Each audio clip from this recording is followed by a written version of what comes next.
Morning guys, Mark Ferrasci, Protect Dog Training. I thought I'd try a different camera view. You can't see me so well, but it's all about the dog anyway, right? So, alright. Yay, come on boys. Oh, good boy, good. Let me get the clicker set up. Ooh, the berries, huh? Anticipatory want. Nope. Not enough patience in a puppy. Good boy. This is hard. I got turkey that's all over the place. Little shredded turkey.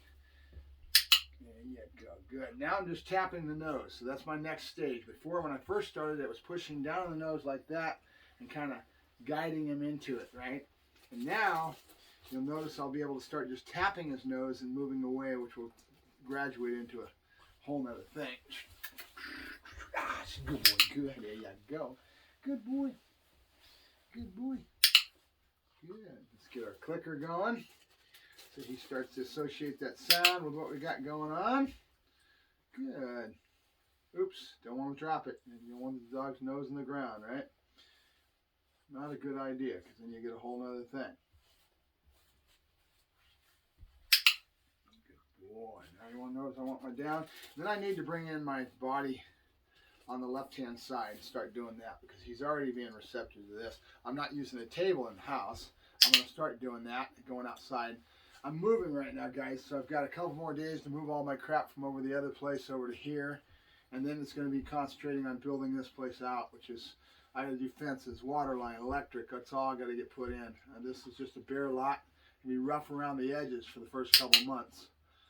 And you're out here in the high desert, there's a lot of people that do that. You do a lot of work to get their places going, you know. They got to bring in electric and water and all the good stuff. So, good boy. Gonna take a little time. Good, there you go. Now notice what I just did. Good boy. All right, now we're gonna sit Anna down. So we're gonna start adding that in because he's showing me he's ready for it. All right. Let the dog tell you, because the dog will tell you when he's ready. Right? Good. There you go. Okay, so now we're going to get a sit Anna down, and we're going to try to graduate our hand away from his face on the down as much, right? So, slow but sure, a little bit of drive. Yay! Good boy, good. Good. Good. There he goes. Now, repetition, pattern. He's already anticipating the next thing, right? So, a lot of it comes from anticipation, because he starts to get used to the pattern you're giving him, but that's fine. You're going to graduate away from it as time goes along, right? Nope. Come on. Yes.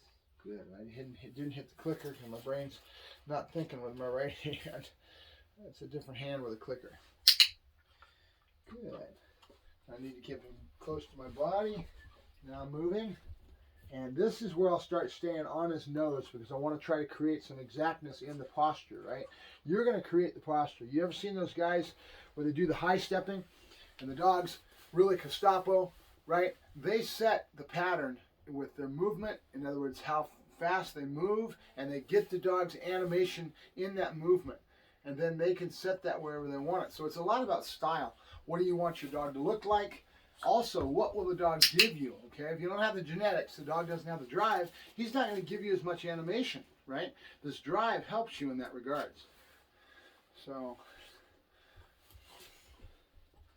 what I'm looking for is I've got to stand up because I want to get him next to my body in the right posture. It's hard when you've got a little flighty brain like this, right?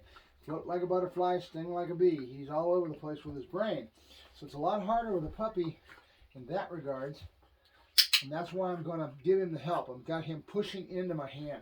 And pushing into my hand creates an anchor that allows me to put a little subtle pressure where I want it. See, I can put pressure back. I can put pressure this way or that way. I can steer the boat. See what I'm saying? When you hit, wherever his head goes, his body must follow. So if his head's in my hand like this, and I go like this, a little bit of a tilt, his rear end's going to go in. If I tilt it a little bit more that way, his rear end is going to go out.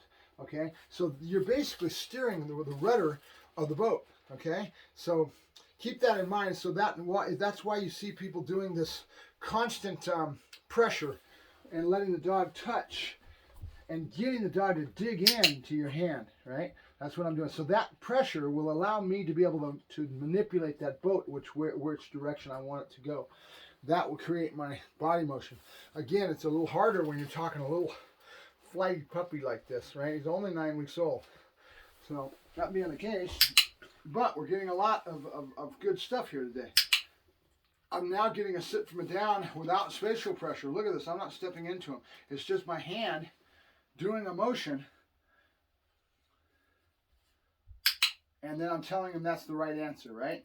So he's looking for what is the right answer. And then as soon as I give him a cue and he struggles, he's not doing it right away, I give it a couple times and boom, he looks for what is that right answer? What do I got to do to get that food?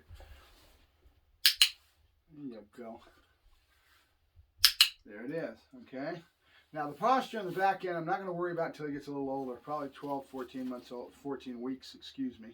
And I'll start tapping him in and trying to accent that I want him to be a nice. There you go, good.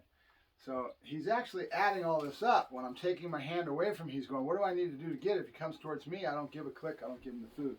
So let me see if I can keep working on this other. Remember, powers of 2s and 3s. So I've got a down and a sit. So I've got a sit from a down, and then I'm adding in this one, which is in my side, which is a new picture to him. Okay, he's seeing my hand, and my body is at his side. That's what we call pictures. In other words, every time I change body posture, I change the location.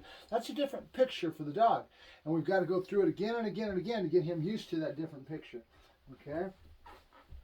So that's why I'm doing, there you go. So now this would be my new thing that he's just learning. Remember, powers of 2s and 3s, something he does real well, something he's just learning, and something that's brand new, right? And we mix it up, and we bring in that next thing, and then we'll rotate the other stuff out, and we'll put new stuff in to our patterns of 2s and 3s, right? Hey, you, go onto the ground because I've got little particles everywhere, this turkey. That's all right. Let me see if I can get him to step with me a little bit. There he goes. Good boy, good. Hey, good boy, good, good. I can use some voice. Yes, good. If I have it in my toolbox, in my lexicon to work with. That's why I use a lot of voice tone, a lot of vocabulary and words are going on right now. You want to get a drink. You want to go bye-bye. The word no. He's slowly but surely learning that. And the biggest area I have with the word no is him biting on me all the time. And I've basically brought that up to a correction level that he respects. I'm cuffing him. I'm grabbing the back of the neck and no, real quick. And telling him no means no, because this little hard head is going to want to keep doing it if I don't. And then it also allows us to have, there he is, good, good. There's my good, good. I can start bringing that good, good in, and again, keep repeating it in certain areas that are contextually viable, you know, contextually relevant, to the point where he starts to understand what good, good means. Good. I'm not, there you go, look how fast that was. That was nice. That was nice. Good boy, good. All right, so now we're going to back out here. He wants the food. We like that. He likes this turkey. Good. Good.